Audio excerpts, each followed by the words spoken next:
Castle Freak. I screened Castle Freak, and it was literally like the best night ever. It was so fun.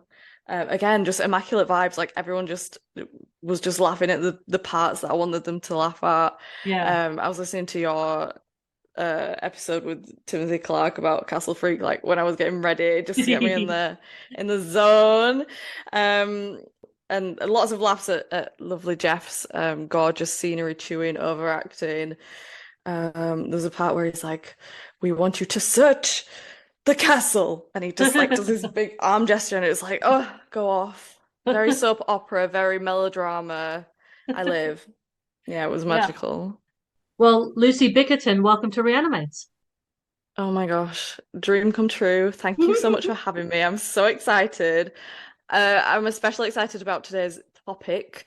It's not often that I miss pieces of Jeff's filmography, but I genuinely didn't know that this existed. I think usually Wow. when I'm going through like the letterbox and all that, I tend to filter out like shorts and Mm. like made for TV, whatever, because I'm like, right, show me the features.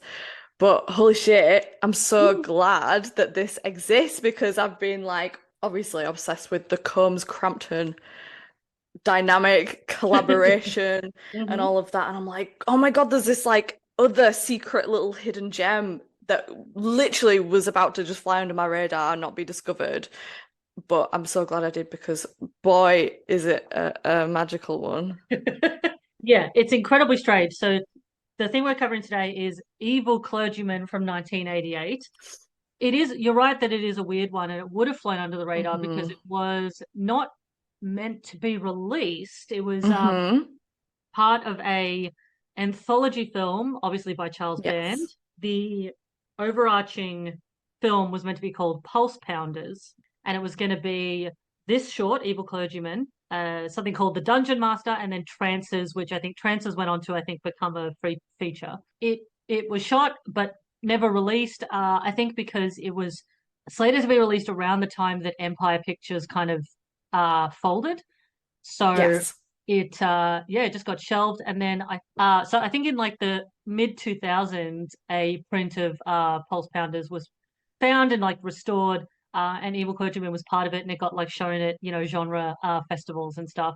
I think it did eventually get released on DVD, and it's on Tubi here, obviously. We love It is Tubi. on DVD because I've just ordered it because I just need to have it in my life in a physical existence because I think okay, even though it is silly and ridiculous and insane and whatever, trashy, schlocky, all of that, I genuinely think it is like this. It's a piece of art that's been rediscovered. I think it's so special. It kind of pains me to think that it would have just been left on the cutting room floor somewhere in someone's bin in bloody Charles Band's office bin somewhere. And even though like Full Moon re-released it, even though they are literally chock a block with just trash, it shows like well, people they do still care about art and they do still care about like bringing these little hidden projects back to the surface. I really dug the VHS rescan transfer Hmm. aesthetic. I thought it really added to that feeling of like, oh, I'm discovering something like quite lo-fi, quite low Ancient. key. Yeah, I felt like like in horror films where they've got like another horror film playing in the living room in the background of a scene. I felt Yeah. like it was like something made for the background of a scene, but it's real and it's 28 glorious minutes long and we get to enjoy it. Like you're in for a good time when a movie opens with the familiar full moon features title sequence. Hmm. And I mean, apart from one character, this is kind of the combination of four fucking Combs heads favorites. So not only Yes. obviously Jeff teaming up with Barbara Crampton once again, Hmm. Dream Team, they also get to have David Warner and David Gale. So David Warner from Necronomicon and Felony, and then David Gale obviously from Reanimator.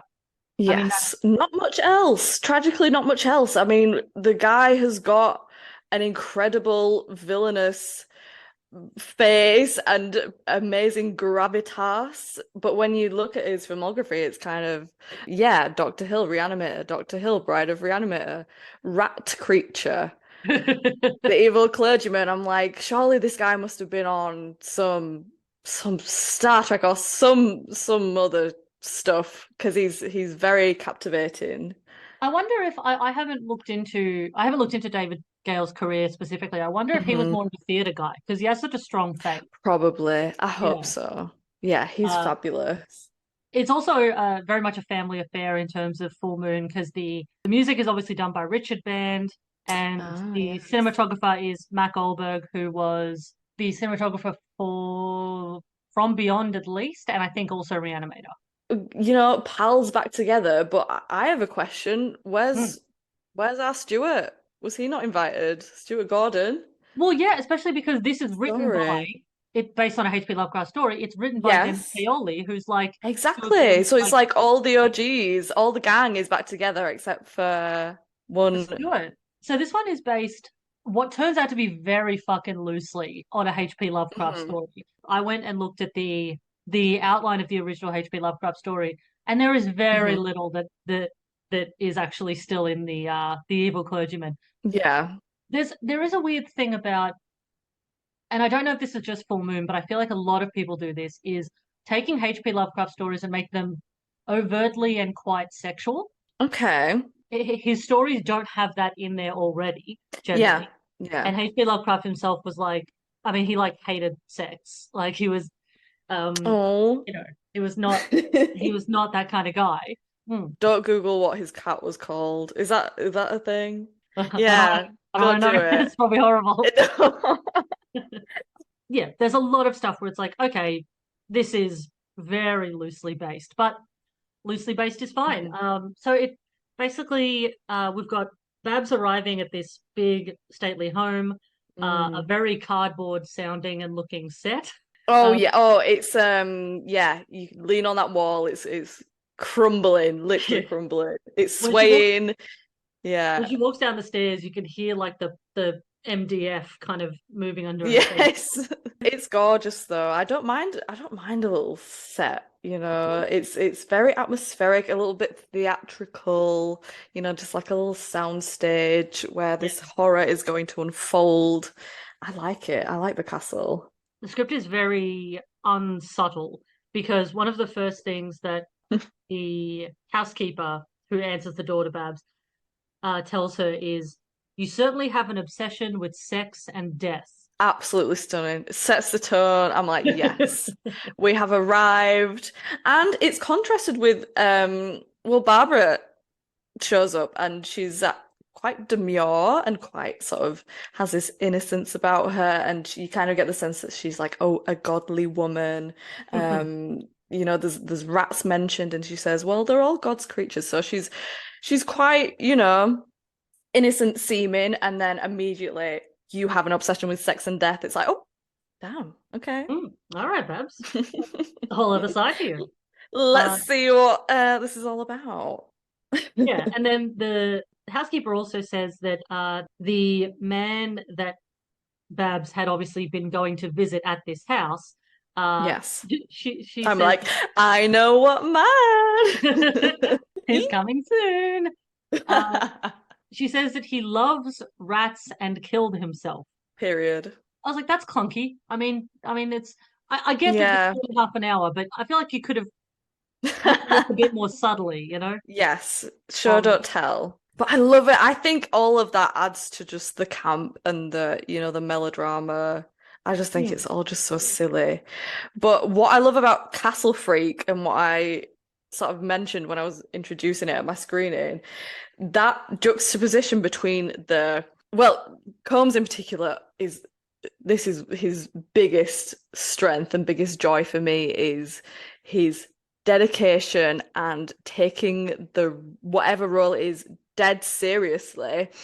And then that amazing grounded performance juxtaposed with the silliness and the ridiculousness. That is where the joy is. That is like the camp, that is the fun. And Barbara as well. Yeah, when you have these like amazing performances. Like there's a scene in Castle Freak where I'm like, fucking hell, this is like Don't Look Now. This is like Hereditary, like these two spouses like going through this visceral horror and going for it. Faces drained of color, tears, all of that, just like gorgeous, gorgeous acting.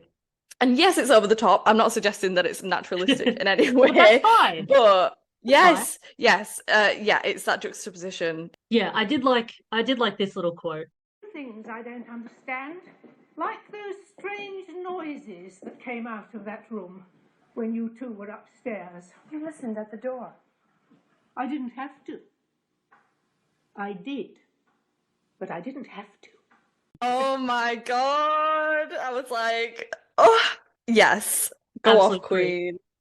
Yeah. So she wants to just like hang out in this room where this guy apparently killed himself and there's rats in the walls. But obviously there must be a good reason for it. And the man does eventually appear, not unlike a ghost.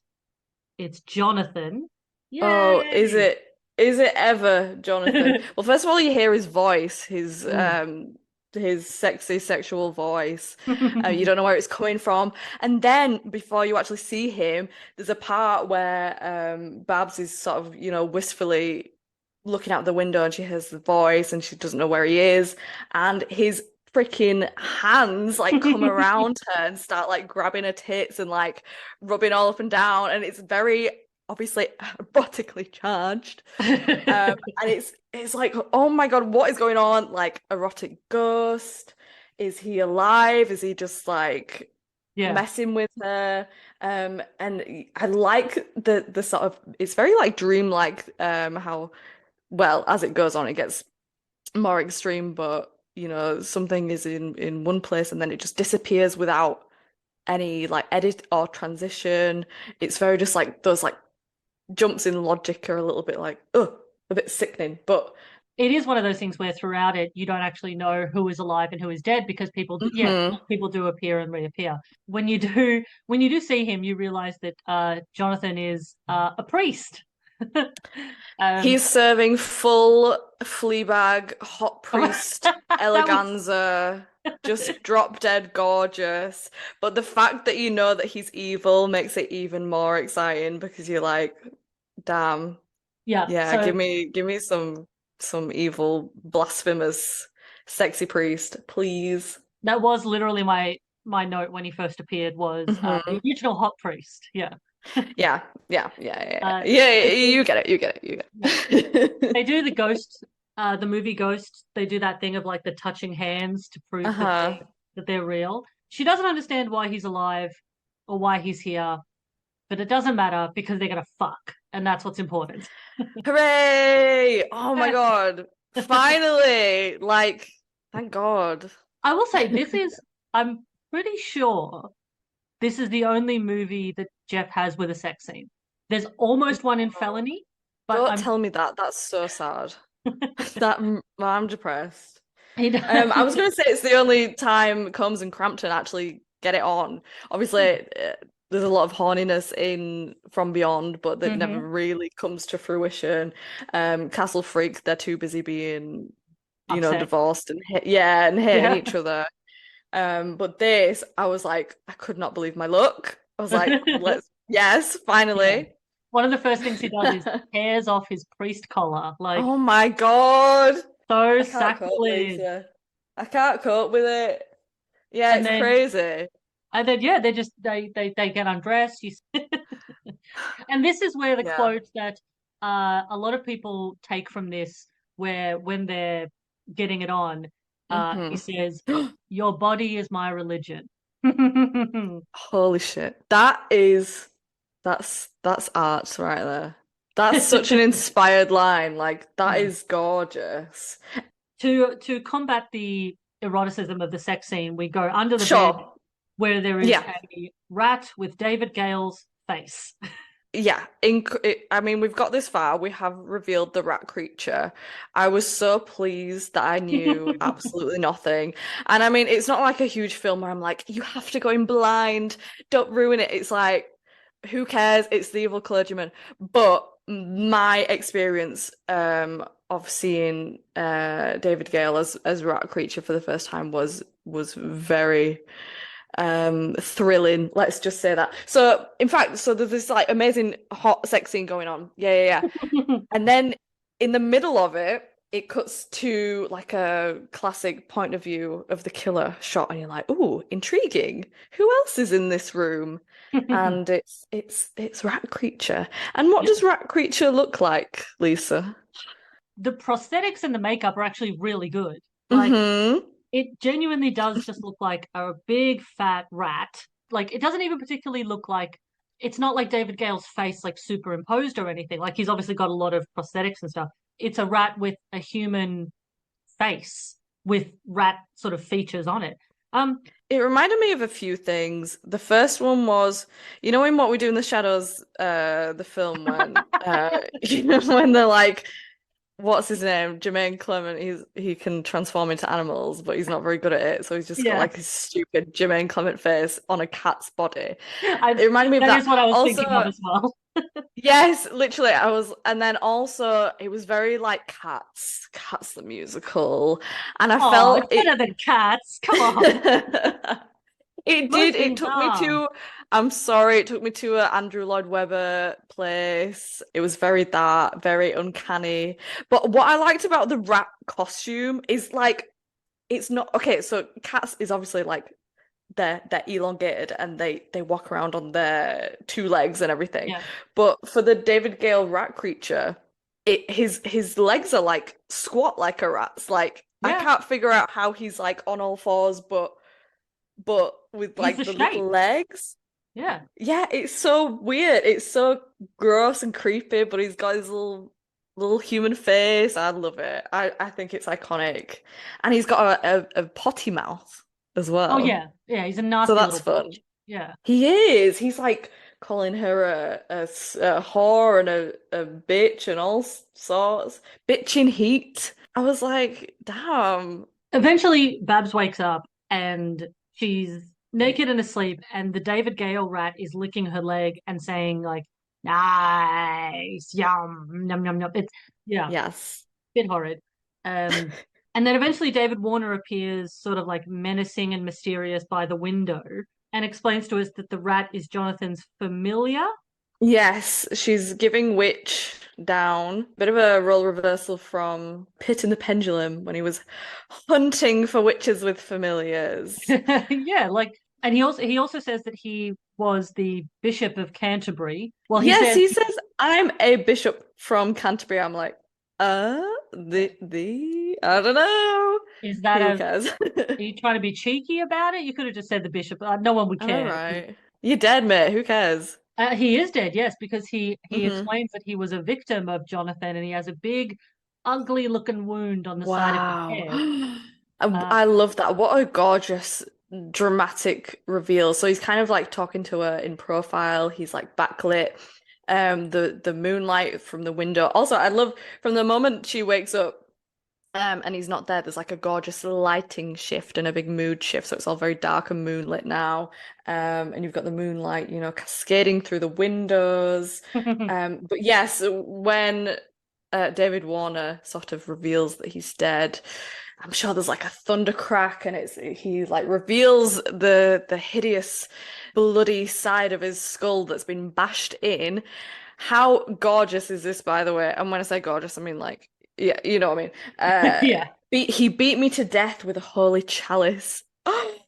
Oh yeah. my God, I love that. It's giving Yes. sacrilege. Yeah. Uh-huh, uh-huh. Oh. I love it. Just the thought, I'm like, God, I wish we could have got to see that. The bishop also tells Barbara that Jonathan basically fucked a woman to insanity in his last Yeah. congregation. Oh my God. I don't know what that's meant to mean. Like, Yeah, he says, I'm one of your lover's many victims. And yeah, like, so he's yeah. just leaving this trail of like destruction and you know, despair. Stunning. Yeah. Look, we've all been there. Well, yes. The bishop the bishop does eventually appear, and then Jonathan reappears, lounging on the bed like a real slut. Oh my God. Literally, has he ever looked more slutty? Yeah, it's I yeah. can't. I was telling my friend who loves combs, possibly even more than us. Um, they were like, "Yeah, when I first watched that, I had to just take a lap of the room, just get up and just walk it off." I'm like, I get it. Yeah, he's gorge. And he says, he tells Barbara, You should wake me when you have a bad dream. I'll comfort you. look, Interest. it's sexy to a very specific type of person, and I may have some overlap in that personality type. Honestly, don't worry about it. I'm right there with you. This is a judgment-free zone. It literally is a safe space. Like, we're literally on the Jeffrey Combs podcast. It's a place to be ourselves. So Jonathan admits that he did indeed kill himself, which I guess tells us that he is a ghost. And he proves this by showing her how he did it, hanging himself from the rafters, and then disappearing again. So Hmm. yeah, it's very creepy because he's sort of like It there's is. several shots where he's just like hanging there from a noose. The David Gale rat comes out again and he's like chasing her around the room. He Mm. is a rat though, so I don't know why Babs doesn't just fucking kick him. Stamp on him. I would have squished him. Fuck that Yeah, rat. to be honest, like I love animals, but if I saw a rat with a human face, I'd be intrigued. I'd be curious. And then when he starts calling me a bitch and a whore and all of that kind of thing and say, fuck you, then I would squish him and kill him and, yeah, rip his head off. I mean, I'm fine with a human rat chimera, but not if Yeah. he's mean and slut shaming. No, he's awful. Um, I uh, can't wait to get to the pinnacle of this well, short. there is a bit where Babs realizes that she can't escape, and Jonathan appears again from the noose and tells her, "Kiss me like you used to," which means essentially, "Suck my dick and I'll let you go." Um, Okay, yeah. I actually watched this twice, Mm. right? God. First time was just a respectful, engaged watch. Second time I was paying more attention, to what we would be talking about and stuff. I didn't realize the first time because the exchange it goes like this. It's like kiss me. I can't reach you. Then kiss me like you used to, and then she kind of like starts moving forward. For Mm. some reason, that just like completely went over my head. And on the second one, I was like, "Wait, he's asking her to suck him off." And he's a dead body swinging from a fucking noose. I was like, this is everything. But then they get interrupted. The Thank Gale you. rat is like watching and like really excited about it. But then David Warner appears again. Uh Blasphemer. yeah, and then Mm, Babs is upset that they got interrupted because that was going to be her way yeah. out, and Yes. she tries to like beat him to death, but then he disappears as well. People keep appearing and reappearing. Oh, it's crazy. It's incredibly confusing. Um and then eventually Babs, and I keep calling her Babs because I don't think this character actually has a name. And if it does, I completely missed it. Um Yeah, I don't think so. Babs she is. Babs, she always is to me. Babs Um, forever and always. Eventually, she can't take it anymore and she decides to hang herself too. And I'm pretty sure, This part, oh my God, so like, yeah, visceral. And she says a line, please be real before hanging herself. I'm like, yeah, what a psychological horror moment. Like, because she's trapped in this sort of like this psychological torment of the three various different forces at yeah. hand: horny Mm. priest, dead bishop, and rat fuck. So Chaotic assortment. She's I really not doing well. I think when she hangs herself, the Gale rat says, "I love you." I noticed Yeah. that. Hmm. He's cooked. He's mental. Absolutely not clear what the rat's motivations are. And then again, Jonathan appears, and at this point, Babs is ostensibly dead. And Jonathan and Gail Rat have this conversation about Babs, where Jonathan admits that he adored her body and that he genuinely loved her. Wow.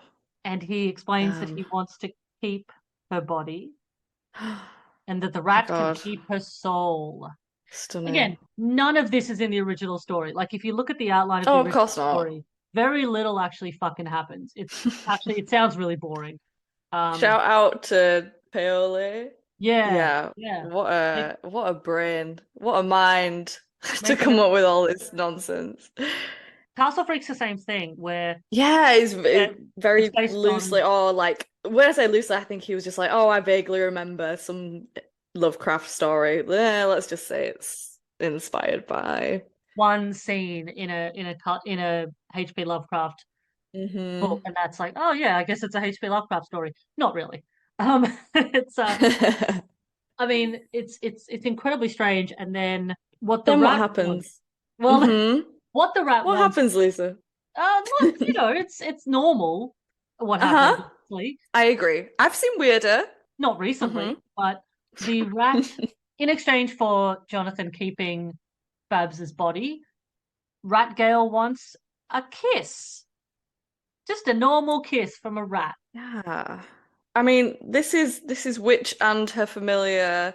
These are two pals. We don't know their romantic history. We don't know anything about their backstory, but we glean a lot from the following response from Jeff. And yeah, he kisses the rat man. He He kisses gets him. he macks on with And it's a Rat, bit, he does mac on, yeah. They have a and sloppy snog. No, that's not true. It's very tasteful. dignified. It's a tasteful, but the more insane than that. And I loved it so much. It's like, okay, yes, we're exchanging this rat kiss for the soul of whatever, whatever. Yes, very tasteful. Soap opera music is going on, pulls away, and Jeff pulls out a little rat hair from his mouth like it's like a pube. Yeah, That was just the cherry on top of this whole thing. I thought that was a beautiful choice, yeah. well done to everyone involved. That moved me. That is why we have cinema for pulling like little rat hairs out of your mouth. That was gorgeous. Because he doesn't actually seem that unhappy to be kissing the rat. Do you know, I'm telling you, they've done it before. They've done Yeah. it before. I can tell. Romantic and or sexual relationship with the David Gale rat makes sense.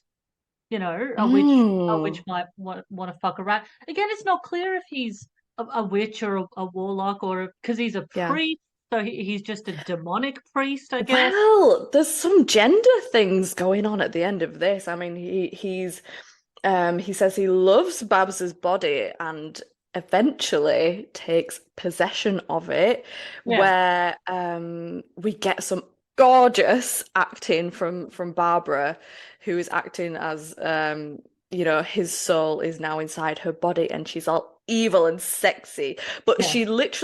she like looks different and the way she carries herself and her face, she literally looks like Jeffrey Combs.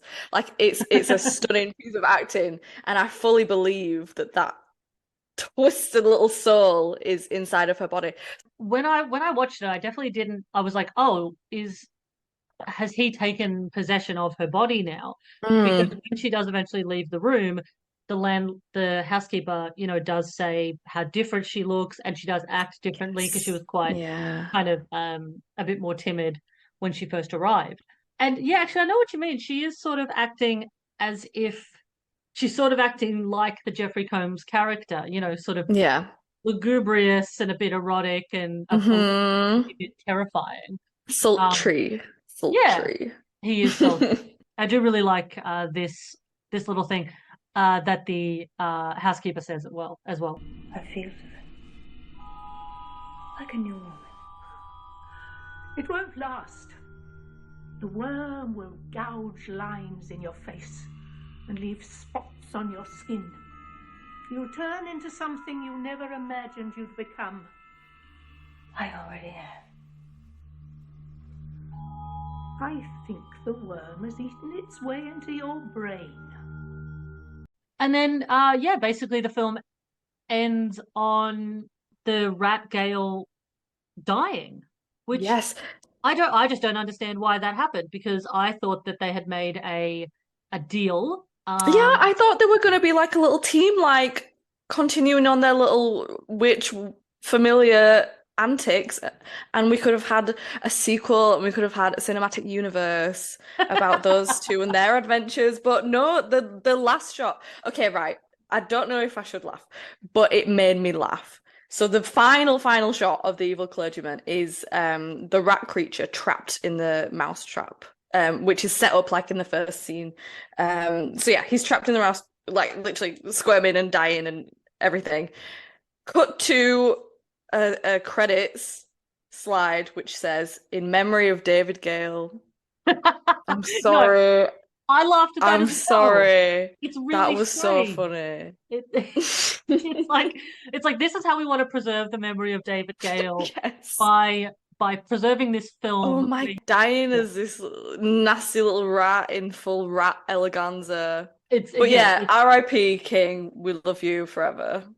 yeah. Look, he's amazing. I actually didn't see the rat trap. I did see when they first set it up in the beginning, but I didn't see that Yeah. that's why he was dying because it is, as we said, Yeah. like very much like a sort of like a maybe like a VHS transfer or something. Mhm. Now Jonathan slash Babs can go on and inhabit that body without having a debt to a fucked rat creature.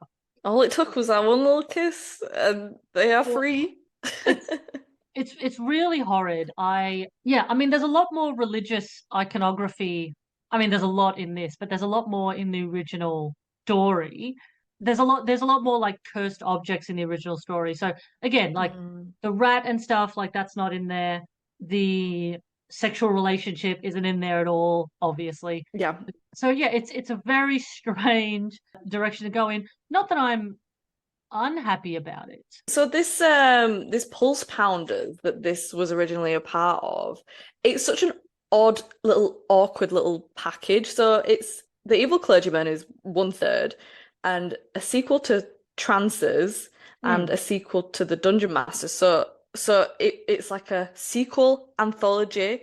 But what is The Evil Clergyman like a sequel to? But then the other two, like Trances is like sci-fi. Is Yeah, it and not? And Dungeon yeah, Master is like not the fantasy. vibe. So I'm like, yeah, it's so weird. Like, why would they lump all these three things together? It's bizarre. Yeah, I I don't don't know. get it. Maybe it was just kind of like a package of the different types of Mhm. things that Empire would have been doing at the Yeah. time as a sort of taster. But I just don't like maybe horror anthologies. I'm sorry, I don't like them. I don't know really, why. I find them so boring. I don't like Creepshow. I'm saying all this, but there could be one day where I like completely come around to them. It depends. It depends. Do you like Terrifier?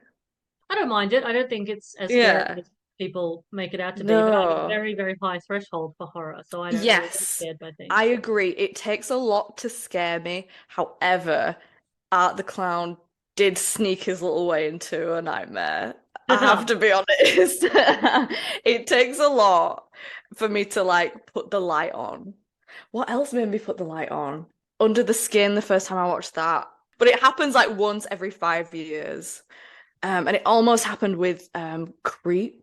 Mark Duplass, oh my God. I don't know if you've seen Creep. I Creep have, is yes. fucking I've seen amazing. both of them. They're great. Yeah. Oh my God, like completely obsessed. What a thrill ride that first film is. It's like equally hilarious and equally terrifying. It's an amazing experience. And I got close to putting the light on. I was like, don't be stupid, it's only Mark Duplass. So because I haven't had you on the podcast before, I don't know this, but what Yes. was the first film that you can recall seeing Jeffrey Combs in? It's boring, but it's got to be Reanimated, to be honest. No, that's Um, fine. I- yeah, I really thought I was like a dedicated Combs head, but in reality, when I was looking, I was like, holy shit, there is a lot. I've seen, a good chunk of the obscure ones like Frightmare, Cyclone, but only like through putting on Castle Freak, I've kind of like got back into the trenches and I'm like, I'm ready to do the full filmography. Like I've been watching Would You Rather this week and The Pit and the Pendulum. I'm desperate to see Dr. Mordred. Actually, I've just ordered the Blu-ray. I, I have it on Honestly, Blu-ray. Yes, it's very good. yeah. I was talking to someone who came to Castle Freak and they were like, "Have you seen Dr. Mordred?" I was like, "No, but it's next. It's next." Yeah, Yeah, I really listened to yours and Nick Mason's episode, but I was like, I'll save it until I've experienced the yeah. magic. Yeah, Hmm. it's great. I always wonder if I'm so people excited. like watch the episodes or listen to the episodes without having seen the film because like obviously Yeah, it depends. It depends. For something like that where I'm like, oh no, I really want to watch it, and then I'll get all the jokes and stuff. But yeah, like true. for your most recent one, what's that play that he did? I'm Skin like, about oh, King. I'm Yeah. probably not gonna watch that. I'll just listen to the app. Why not? Look, it's very interesting. I like that one in particular is interesting because it is like obviously completely different to a film. So it's Yeah, but if you're only watching it for Jeff, it is hard because he's not in it as much as exactly. as Well, much as that's he when you know you're really down bad, is when you start watching the things where they have like 5 minutes of screen time, but you're like, I'll yeah. do it. It's fine. I'll tick it off. I'm I gonna don't know what do that's like at all. he is worth treading through all the dog shit for. Literally, he makes it worthwhile. Like I love him so much. He's my king of all time. Yeah. Yeah. What It's a gorgeous podcast to have. thank you for the So support. Yes. The dream would be do Reanimator as the final ep, the guest on that obviously being Jeff. let's manifest it. I believe. Put it out there. Um, Yeah. yeah. Imagine. That would be so iconic. They were all like hanging out together this weekend because there was like a horror convention, I think called like Horror Hound, and it was like Babs was there, Jeffrey was there, and Bruce Ah, Abbott and like Brian Usner. It's been all over Barbara's Instagram story, like gorgeous pictures of them hanging out. Like they just look oh, so beautiful. cute. I Yeah, love them. yeah, I'm surprised Bruce Abbott was there. I thought that he didn't do Mhm. conventions and stuff like that. I thought he was kind of like Oh yeah. shut out from that world anymore because he's like an Mhm. architect or something now.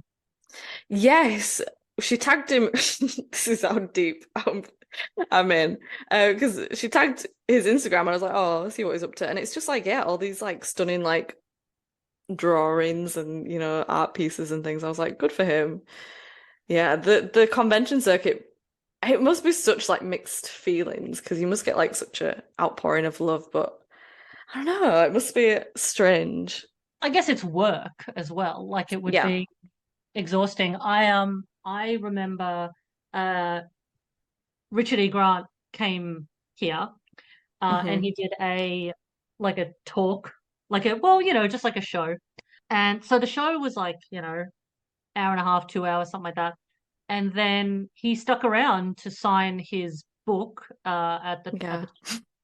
afterwards. And I mean, I ended up being like basically the end of the line. And so I was waiting for about an hour. So Mm. like the fact that you would have to sit there after you've already done like a 2 hour show and smile Crazy. for photos and talk to people and sign things for like another Mhm. hour. Like that sort of like social interaction would also be exhausting after you've already Yeah, done this show. So yeah, I imagine definitely. that's also hard. But Yeah. Do you think Dan and Herbert were secret gay lovers? I bet they get that every fucking other person. I'm like, and I get it, I get it, I get it, I get it. But well, yeah, I mean, well, yeah, I think Jeff has sort of refused to admit that there was any kind of oh homoeroticism, which is yeah, wildly blind. yeah, that's the thing. Like audience interpretation and like Reanimator especially has got such a queer audience and as well like a trans masculine. There's a great Venn diagram of people who love Reanimator and people who love Oingo Boingo. Yes. Yeah, I mean they're all connected. Oh, did you see that Evil Dead Instagram was beefing with Reanimate Instagram? I did see that, and it's like, There's who are you there's beefing no with? They're the need. same Literally, fandom. we are the same. Yes, Yeah, literally. We are yeah, sisters. We are brothers and sisters. yeah. I was trying to think of who would be the natural enemy of Evil Dead and Reanimator stands. Mm. because I was trying to think of like what's a horror movie that is kind of the polar opposite of Evil Dead and Reanimator. So Oh, something that is very straight, very not yeah. fun, kind of Is there such a thing? expensive. Yeah, kind of like expensive and Hmm. like Straight and slick. expensive horror. Ooh. There is a great article that I will link to in the socials Mm. about the homoeroticism of Reanimator and Oh, extension tell me by about it. extension 80s films. Hmm. It's great. I'll link to it. All right. Well, anything to plug? I do, yes, definitely. So I guess a lot of Aussie listeners might not be in the general Leeds area, but if you wanna hop on Instagram and give my film screening account a follow. I do it completely on my own. I do the socials very obsessively and try and make everything nice and streamlined. And I make announcements and things on it. It's at Surrender Dorothy Leeds. Surrender Dorothy is the name of the film screening club. Hmm. So everything goes back to the Wizard of Oz. Everything goes back to, theatrics and camp and a little bit of horror, musicals, all that kind of thing. Like I said, I've only done three so far, but this is my new jam. So this is Hmm. like, yeah, lots planned. Hopefully, Jackass at some point this year. How fun would that be? Amazing. I love Um, those movies. yes, me too. How fun with the crowd. I got into Jackass like a couple of months after 4 came out in the cinema, and I was so pissed off that I didn't get to experience it in the cinema with a crowd. So I'm like, I'm gonna make it happen. Let's do it. Yeah, no, there should definitely like absolutely. If anyone listening to this wants to run a film night or anything like that, absolutely do it. We always need more than that. If you can, you know, Yeah, if you can have always. like, screenings of films that don't get as much love in mainstream sort of Yeah, avenues that's the thing. anymore, I like that's mean, great. yeah, when I was like choosing Castle Freak, I'm like, well, the obvious thing to do would be Reanimator, but I'm like, okay, well, we'll take that idea of like Combs, Stuart Gordon, but let's do the lesser known one. Do you want to plug your socials at all? Yes, definitely. So on Instagram at Surrender Dorothy Leeds, that's my film screening page, and just my personal Twitter, I guess. I enjoy Twitter more than Instagram. Instagram's too stressful. Mm. But yeah, just film opinions and all that kind of thing. On Letterboxd, I think it's just at Lucy Bickerton. Please follow me on Letterboxd. I love Letterboxd so much. I do genuinely love your various reviews and opinions. Oh, thank you very much. That means the world. Um, yeah, I love Letterboxd as well. I don't know why. I wish I'd gotten onto it earlier. Oh, I love it. I like the like the data and the lists and the watch list and the sort by year, sort by decade. It's just scratches an itch in my brain. I love it. And yeah, as usual, you can follow this podcast on at Reanimates Pod or at Reanimates Podcast on whatever social media you use. Yeah. I just want Um, to say I really loved The Evil Clergyman. It was just a gorgeous like bookend to this very Combs centric couple of weeks that I've been having. Like when Castle Freak ended, I literally didn't want it to stop. Like I just wanted the Combs party to keep going, and this has just mhm. been a lovely ending to a lovely week. Combs forever, Castle Freak forever, and always.